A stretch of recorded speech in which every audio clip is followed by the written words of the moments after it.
Hello everyone. In this video I'm going to show you how to create a new document and how to save anything in Photoshop.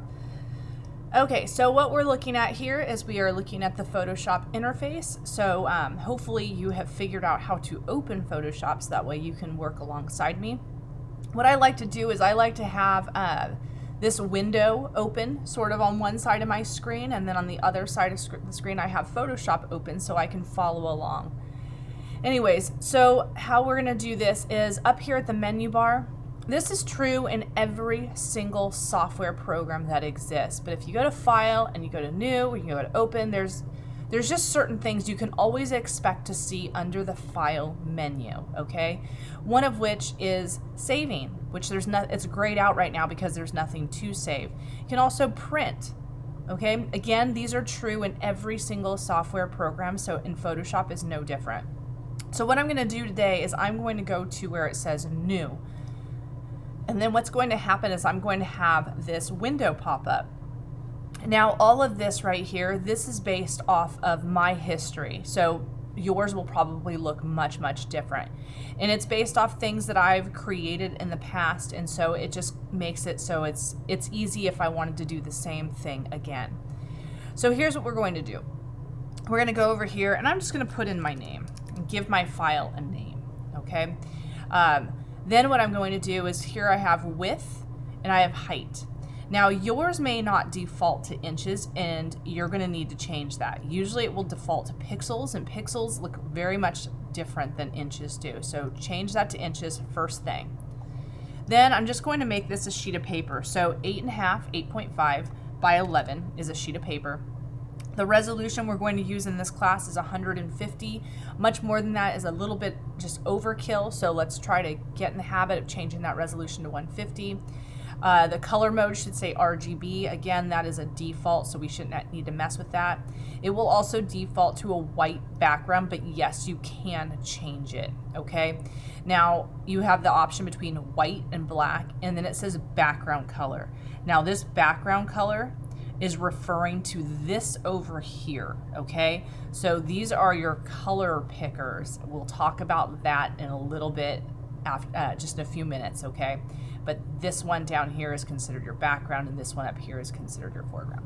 Anyways, so we're gonna stick to white. I'm gonna click create, and then now I have a document, a brand new document that I can pretty much do whatever I want to, okay? So a couple of things. Here are my tools. If I'm missing anything, I can go here. I can open my toolbar. I can open my option bar. I can make sure I have my layer palette open. I can also make sure I have my history palette open because I do like to have that. If I'm missing anything else, I can simply just click on it and it will pop it right open. Also, maybe you noticed, maybe you didn't, but when I wanted to exit that area, what I did is I came over here and I clicked. This is considered like a dead zone, and I use it a lot when I'm trying to click out of things. If I click in here, I might end up leaving something behind, like if I'm on a tool that might leave a mark. So I tend to click away from my working document so that way I don't leave a mark. Okay, a couple of quick things. I'm going to Control plus, that will allow me to zoom in. Control minus will allow me to zoom out. Again, that is pretty standard in most programs, but it'll allow you to be able to work it closer versus further away. All right, so let's start with learning a few tools. So this is my tool palette. What I want you guys to find is your fill tool, or excuse me, your paint bucket tool. Now, if you don't have that, I want you to press the letter G because that's the shortcut for it. So just G, just by itself, right? And that will basically select the right area. Then, if I need to, I can click and hold on that and notice that there are 3 options. You might have the gradient tool visible, so you didn't see the paint bucket, okay? So the paint bucket tool is the second one. Do not do the 3D material drop tool. To be honest, I've never used that, so I don't even know what that does. But the paint bucket tool is right there in the middle. Okay, so now that I have this is, I called it my fill tool. The reason why I called that is in other Adobe programs, they do call it that. But it looks like a paint bucket. And what it's going to allow me to do is it's going to allow me to basically fill this entire space with whatever color is my foreground color. So that brings me to my color picker, which is right down here. You should have 2 boxes, okay? And then to open what I just did, all I had to do was click on it, okay? And then I have to choose the hue, which is the pure form of the color, okay? I can choose the hue right over here, so I get it kind of in the general vicinity of what I want. And then this right here will allow me to select between tints and shades, okay? So basically, do I want more white added to that color? I go to the top left. The purest form of the color is on the top right. If I add black, I go down to the bottom right. And then over to the left, basically it's adding a dark gray. So notice that you really won't see much color in any of those areas. But you can go all over the place to kind of really figure out what color you want. I'll click OK. Notice that my color picker now it's changed. Now, just a quick word about your color picker. Notice that there's kind of like a frame around it, around the foreground, because that means it's active. If I were to click down here, so now I'm basically selecting my background color. I don't do a lot with this. You'll see why in a later video. Okay, so I'm just going to cancel that, but just know that if you're not clicked, and you can also swap these colors back and forth, okay? But you want this color to be on the top foreground color. Okay, so all I need to do is come over here and click once, and it will fill the entire space. And then a couple things I just want to drag your attention to really fast. Here's my history palette. Notice that it's basically telling you everything I've done so far. So I've created a new document and I've used the paint bucket tool, and that is it. If I decide that for whatever reason I don't want to use the paint bucket tool, I can go back a step just by clicking on the word, okay? If I decide that this is not the color for me, I can come back in here, I can adjust however I want to do that, and I can re-click and it will change it. Now if I decide that this isn't the color but I'd rather have the color I was at, I can go back to the history palette and just simply go back a step. The shortcut for this is Control Z on my keyboard. So if I press Control Z, it will back up a step. Now here's the problem is I went back and forth a few times, and so now it's not doing it. You can also go to Edit and Step Backward. Okay, so that will allow you to do that as well. And I know a lot of people that don't like shortcuts and they just continually click on Step Backward when they could very easily just press Control Z or go into the history palette. Okay, one last thing I do want to show you, actually 2 more things I want to show you. In your layers palette, notice that this right here, this is, and again, I'll be talking about layers in a future video, but right here, this is called our background layer, and that's what we're working on right now. In this little deal right here, this is called a thumbnail. So that is giving us a preview, a very, very tiny preview of what we are working on over here.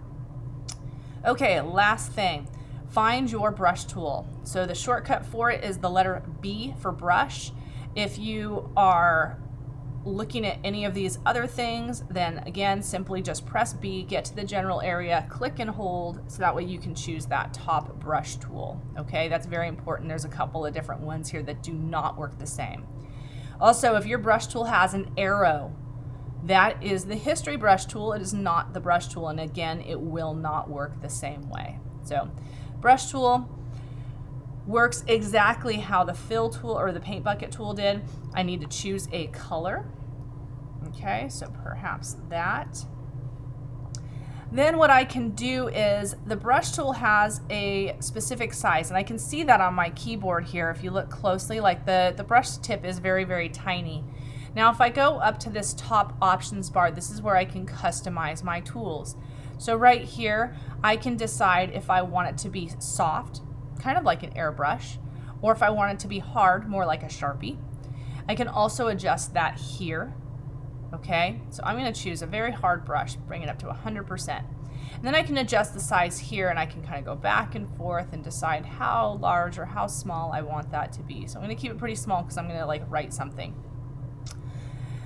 Okay, so once I have that decided, the mode needs to say normal or it won't work the way you probably want it to. So normal, opacity should be 100, and the flow, see how mine is different? That should be 100 as well, again, because it will not look the way you want it to. And because I want to click out of this, I'm going to click right over here to the right. I'm going to bring my brush into that workspace, and then I can just simply start writing if I wanted to. So I did that with my mouse. You are welcome to check out a Wacom tablet. That's sort of like a electronic drawing tablet, or you can just work with your mouse. It's completely up to you. So whatever you'd like. Also, one quick little tip before I let you guys go. To adjust your brush size without having to go up to here, okay? What I can do is if I take a look at my keyboard and I find the letter P, right? To the right of the letter P, you will see two sets of bracket keys. The right bracket will make your brush size much larger, boop, or it will make, the left bracket will make your brush much smaller. So sometimes shortcut keys are huge time savers, so I always say you should learn them as best as you can. And again, if I don't want that, again, that's my history palette.